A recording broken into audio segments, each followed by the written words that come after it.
Estimation and definition of mechanical work done, यानी कि mechanical work done कब होता है ये तो मैंने बता दिया कि बॉडी पे जब फोर्स अप्लाई किया जाए और फोर्स अप्लाई करने से बॉडी कुछ ना कुछ डिस्प्लेस ज़रूर हो जाए, मतलब उसमें कुल मिला के डिस्प्लेसमेंट का वैल्यू ज़ीरो नहीं होना चाहिए। ऐसी सिचुएशन में हम कहते हैं कि मैकेनिकल वर्क हुआ है। अब सवाल ये उठता है कि मैकेनिकल वर्क हम लोग कैसे कैलकुलेट करेंगे कि कितना हुआ है और उसकी फिर डेफिनेशन क्या होगी, ठीक है ना, साइंटिफिक डेफिनेशन। अभी तो मैंने आपको सिर्फ ये बताया था कि हम कब कहते हैं कि मैकेनिकल वर्क हुआ है कि नहीं हुआ है। अब हम बात करने जा रहे हैं एस्टिमेशन, कैसे इसको मेजर करेंगे, मतलब कैसे उसका फॉर्मूला आएगा, और दूसरा उस फॉर्मूले की हेल्प से उसको कैसे हम डिफ़ाइन करेंगे। इससे पहले कि हम ये टॉपिक डिस्कस करें, हमें एक ऐसी चीज़ डिस्कस करनी है जो आपके सिलेबस में नहीं है। अगर मैंने आपको डायरेक्टली बता दिया तो हो सकता है आपको थोड़ा सा अजीब लगेगा, ठीक है, इसलिए मैं आपको पहले से क्लियर करना चाहता हूँ। आप अपना अटेंशन इस तरफ ले आइए। How to do components of a vector. किसी वेक्टर के कंपोनेंट कैसे किए जाते हैं। कंपोनेंट का मतलब होता है पार्ट्स, हिस्से, ठीक है ना। यानी अगर मान लीजिए कोई मशीन है तो उसके कुछ पार्ट्स होंगे, और जब आप उन सारे पार्ट्स को खोल खाल के अलग कर देंगे तो क्या वो मशीन बचेगी? नहीं, मशीन डिमोलिश हो चुकी होगी, है ना, मशीन ख़त्म हो गई उस जगह से, है ना। यानी सिर्फ कंपोनेंट बचे, मशीन का अस्तित्व खत्म हो गया, मशीन की आइडेंटिटी खत्म हो जाती है। वैसा ही कुछ वेक्टर के फॉर्म में होता है, वेक्टर में भी होता है कि हम वेक्टर को भी दो या दो से ज़्यादा कंपोनेंट्स में तोड़ सकते हैं। जनरली दो में ही तोड़ते हैं, आज वही सीखेंगे। दो कंपोनेंट्स में तोड़ दिया जाता है, और जब कंपोनेंट में तोड़ दिया जाता है तो फिर वो वेक्टर की आइडेंटिटी उस जगह से ख़त्म हो जाती है। मतलब हम ये मान लेंगे कि फिर वो वेक्टर अब वहाँ पे मौजूद नहीं है। अब और आगे सुनिए, ये दोनों कंपोनेंट्स आपस में एक दूसरे से राइट एंगल बनाते हैं, मतलब 90 डिग्री का एंगल बनाते हैं। ये बात कंपलसरी है, ठीक है। दो कंपोनेंट के केस में हमेशा दोनों कंपोनेंट एक दूसरे के साथ 90 डिग्री का ही एंगल बनाते हैं, ठीक है। एक कंपोनेंट सपोज जैसे अगर कोई वेक्टर v है तो एक कंपोनेंट की वैल्यू होती है v इंटू कॉस थीटा और दूसरा होता है v इंटू साइन थीटा। बहुत ध्यान समझिएगा, हम किसी वेक्टर के दो कंपोनेंट करने जा रहे हैं। दोनों कंपोनेंट अपने आप में परपेंडिकुलर होंगे एक दूसरे से। एक कंपोनेंट का वैल्यू v कॉस थीटा होगा, एक कंपोनेंट का वैल्यू v साइन थीटा होगा। अब कौन सा वाला कंपोनेंट v कॉस थीटा बनेगा और कौन सा वाला कंपोनेंट v साइन थीटा बनेगा, ठीक है, और ये थीटा क्या बला है, थीटा क्या एंगल है, वो हम लोग देखेंगे, ठीक है। ध्यान से देखिएगा। तो मैं डायरेक्ट एग्जांपल कर रहा हूँ क्योंकि थ्योरी वगैरह तो आपको जाननी नहीं है इसकी। तो मैंने आपको यहाँ पे दो एग्जांपल दिए हैं। अगर आपको ना समझ में आए तो प्लीज़ इसको रिपीट करके देखिएगा फिर से एक बार, ठीक है। मान लीजिए केस नंबर 1 इस समय ये है कि हमारे पास एक वेक्टर है ये, और उसने किसी डायरेक्शन के साथ एक एंगल थीटा बना रखा है। मीन्स जब भी कंपोनेंट होते हैं तो हमेशा ध्यान रखिएगा कि किसी न किसी डायरेक्शन के साथ उस वेक्टर का कोई ना कोई एंगल होगा, ठीक है। तो मान लेते हैं फर्स्ट केस में कि ये v वेक्टर है और इस डायरेक्शन के साथ इसका एंगल कितना बन चुका है, थीटा बन चुका है। तो मैंने आपसे कहा था दो कंपोनेंट होते हैं। एक कंपोनेंट हमेशा इस थीटा के अलोंग वाली एक्सिस पे ले लिया जाता है, एरो बना देंगे। ये कंपोनेंट हो गया पहला वाला, ठीक है। थीटा के साथ वाली लाइन का जो कंपोनेंट है ये पहला वाला कंपोनेंट है और इसकी वैल्यू कॉस वाली होती है, v कॉस थीटा। समझ में आया? पहला स्टेप, वेक्टर का किसी न किसी डायरेक्शन, किसी न किसी लाइन के साथ एक एंगल होगा। उस एंगल के इस अलोंग जो कंपोनेंट आएगा, ठीक है, एक कंपोनेंट हमेशा उस लाइन के अलोंग आता है, ठीक है। तो वो कंपोनेंट जो लाइन के अलोंग आया है उसमें लिखा जाता है v इंटू कॉस थीटा। और जैसा कि मैंने आपसे कहा कि दूसरा कंपोनेंट और पहला कंपोनेंट हमेशा एक दूसरे से राइट एंगल पे होता है, 90 डिग्री का एंगल पे होता है। तो अब आप सोच सकते हैं इसे दो केसेस हैं, एक ये नीचे एक ये ऊपर, क्योंकि इसके 90 डिग्री ये भी है, इसके 90 डिग्री ये भी है।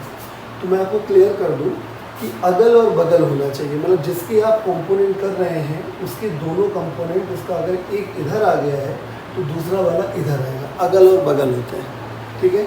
इसका मतलब ये वाला हम लोग नहीं लेंगे, ठीक है। इसको रब कर दूँ मैं, ठीक है। यानी कि हमारे पास जो दूसरा कंपोनेंट है यहाँ पे,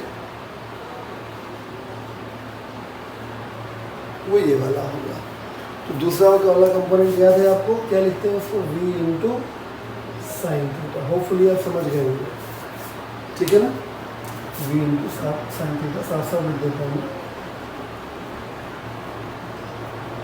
ये हो गया v साइन थीटा, ठीक है। अब आप इसको कर सकते हैं, बहुत आसानी से कर सकते हैं। मान लीजिए कि मैंने आपको ये एंगल थीटा दे दिया है यहाँ, तो थीटा एंगल दे दिया है, तो ऑब्वियसली अब क्या होगा, अब होगा ये कि थीटा के साइड जो एक कंपोनेंट हमेशा उस लाइन के अलॉन्ग रहता है जिसके साथ थीटा दिया होता है, तो वही पहला कंपोनेंट होता है, उसकी value v into cos theta लिखी जाती है। उसके परपेंडिकुलर, अब एक परपेंडिकुलर इधर हो सकता है, इधर हो सकता है, कौन सा वाला लेंगे, ये वाला लेंगे। क्यों, क्योंकि अगल और बगल, इसके अगल और बगल होना चाहिए। ये वाला हो गया कितना, v इंटू साइन, ठीक है। और मैंने कहा था कि जब आप कंपोनेंट कर देंगे तो फिर उस वेक्टर का उस जगह पे कोई मतलब नहीं रह जाएगा, वो ख़त्म हो गया। तो इस तरीके से कंपोनेंट किए जाते हैं। सीख गए हैं, ठीक है ना। आए तो उसको दोबारा देख लीजिएगा। अब मैं अपने कंसेप्ट में आगे बढ़ रहा हूँ, उसको रब करते हुए, या अभी मैं रब नहीं करता हूँ, अभी समझ लीजिए, उसके बाद रब करते हुए। तो देखिए, मान लेते हैं कि let f is the force applied on the body, s is the displacement of the body and theta is the angle between directions of force and displacement. यानी कि सिचुएशन देखिए, ज़्यादा आसान होगा। ये एक सरफेस है, ये एक बॉडी है जो कि इनिशियल पोजीशन यहाँ पे थी, और इस पे एक थ्रेड बांध के, एक रस्सी बांध के फोर्स ऐसे लगाया गया है ना, जैसा टॉय कार खींची जाती है, टॉय कार में रस्सी बांध देते हुए खींचता चला जाता है बच्चा, है ना। ये जो फोर्स है वो इधर की तरफ काम कर रहा है, तो फोर्स इधर की तरफ काम कर रहा है, तो ये जो टॉय कार है या जो बॉक्स है वो खिसकता हुआ यहाँ पहुँच गया। तो ये जो है ये हो गई डायरेक्शन ऑफ डिस्प्लेसमेंट, ठीक है। तो अब यहाँ पे मैंने क्या एज्यूम किया, theta is the angle between these two, force और डिस्प्लेसमेंट के बीच का एंगल थीटा है। अब बताइए क्या आप कंपोनेंट कर लेंगे, बिल्कुल कर लेंगे। एक कंपोनेंट हमेशा उस लाइन के अलॉन्ग रहता है जिस लाइन के साथ थीटा एंगल दिया जाता है, वो पहला कंपोनेंट होता है। जो भी वेक्टर है, जैसे यहाँ पे v कितना, v cos थीटा, यहाँ f है तो f cos थीटा। दूसरा कंपोनेंट इस तरफ आ जाएगा, f इंटू साइन थीटा। क्यों आ जाएगा, क्योंकि वेक्टर के अगल बगल होता है। ये वेक्टर डिमोलिश हो गया। तो अब आपको साफ साफ दिखाई दे रहा होगा कि इस फोर्स के जब हमने दो हिस्से किए तो साफ दिख रहा है कि इस फोर्स का केवल यही वो हिस्सा है जिसकी वजह से डिस्प्लेसमेंट संभव हो पाया है, ठीक है। यानी ये डिस्प्लेसमेंट इस फोर्स की वजह से हुआ है, ना कि इसकी वजह से हुआ है। आई बात समझ में। तो इसका मतलब यहाँ पे जो रिस्पॉन्सिबल फोर्स है वो क्या है, F cos थीटा है, ठीक है। तो वर्क का डेफिनेशन होता है responsible force into displacement, responsible force into displacement. तो लिखेंगे because work done is equal to responsible force into displacement of body, ठीक है। तो देयरफॉर अगर मैं वर्क डन को W से रिप्रेजेंट कर दूँ तो W बराबर रिस्पॉन्सिबल फोर्स यहाँ पे कितना हो गया, F cos थीटा, क्योंकि बॉडी के डिस्प्लेसमेंट के लिए F cos थीटा ही रिस्पॉन्सिबल था। डिस्प्लेसमेंट कितना हो गया, S। तो अगर इसको हम सही से लिखें, फॉर्मूला बनेगा W is equal to Fs cos। ये है बेटा वर्क डन का फॉर्मूला।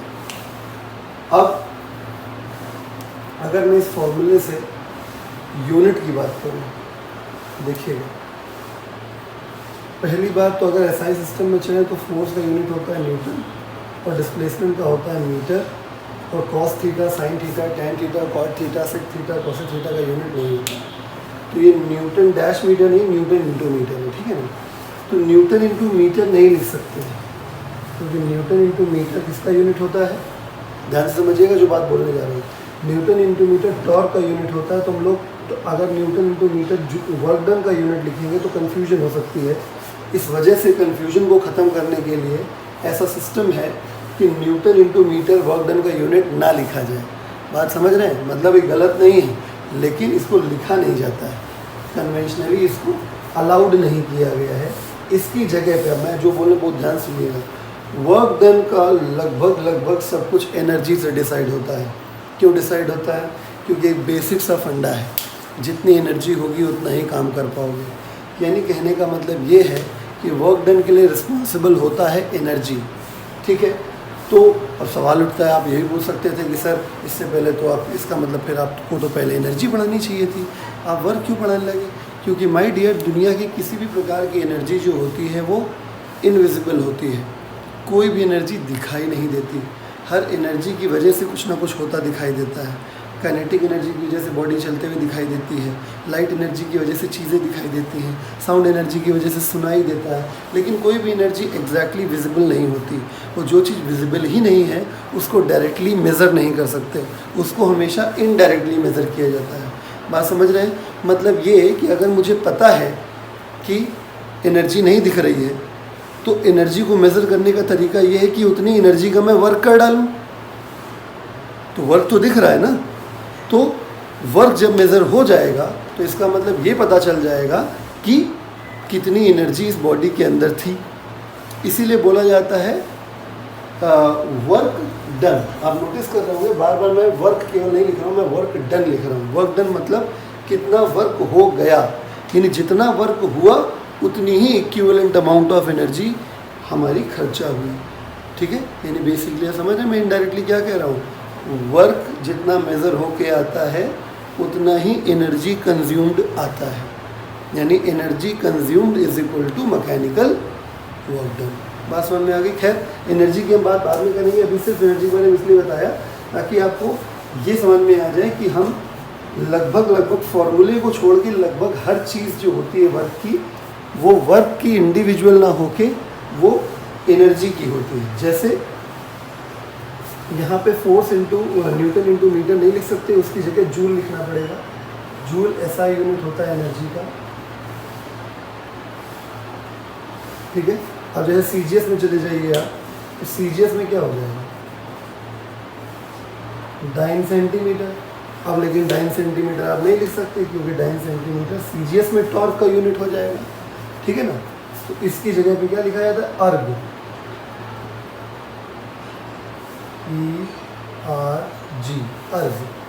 ये कौन सा यूनिट हो गया? CGS यूनिट हो गया। बात आपको समझ में आ गई, ठीक है। अब सवाल उठता है वर्क डन कैसी क्वांटिटी है? वर्क डन स्केलर क्वांटिटी है, वेक्टर क्वांटिटी है? तो मैं आपको क्लियर कर देता हूँ। इस फॉर्मूले से फ़िलहाल आप देखेंगे तो हो सकता है आप कंफ्यूज हो जाएं, क्योंकि अभी आपको इतना अच्छा वेक्टर आता नहीं है। वेक्टर की ज़्यादा जानकारी अभी आपको है नहीं अच्छे से, दैट्स वाई मैं आपको दूसरे तरीके से समझा देता हूँ। जैसा कि मैंने अभी आपसे कहा कि जो वर्क डन होता है वो एनर्जी कंज्यूम्ड के बराबर होता है, और एनर्जी दुनिया की कोई भी हो हमेशा स्केलर ही होती है। आप किसी भी एनर्जी में देखिएगा डायरेक्शन नहीं होती, ठीक है। तो एनर्जी अगर स्केलर है तो ऑब्वियसली वर्क डन भी क्या होगा? स्केलर होगा, क्योंकि जो एनर्जी होती है वही वर्क डन करा पाती है।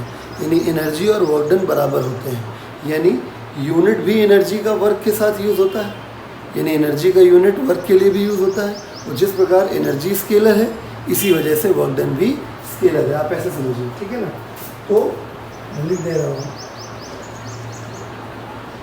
Work done is a scalar quantity. चलिए अब आप डेफिनेशन के बारे में जान लीजिए। डेफिनेशन में यहाँ पे एक केस करना पड़ेगा हमको। केस ये है कि मान लेते हैं कि थीटा 0 डिग्री कर देते हैं, ठीक है। थीटा जब 0 डिग्री कर देंगे इसका मतलब क्या हुआ? थीटा 0, भाई ये डिस्प्लेसमेंट था, ये फोर्स था। अगर इनके बीच का एंगल थीटा था, अगर थीटा 0 हो जाएगा तो फोर्स और डिस्प्लेसमेंट सेम डायरेक्शन में हो जाएंगे, ठीक है।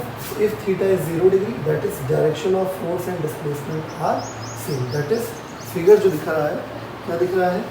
ये बॉडी थी, इनिशियल पोजीशन I से फाइनल पोजीशन F, ये डिस्प्लेसमेंट का डायरेक्शन, फोर्स भी कब लगाया गया तो थीटा 0 डिग्री हो गया। 0 डिग्री पे जब होगा तो वर्क डन का फॉर्मूला लगाते हैं, W बराबर FS cos थीटा। थीटा का वैल्यू 0 डिग्री, cos 0 की वैल्यू कितनी होती है? 1 होती है। cos 0 की वैल्यू कितनी होती है? 1 होती है। तो W बराबर F इंटू एस आ जाएगा। यानी work done is defined as product of, this is magnitude of force, this is displacement of force. तो work done is defined as the product of magnitudes of force and displacement provided both are in same direction. देखिए मैं लिखा है, it is defined as the product of magnitudes of force and displacement provided both are in same direction.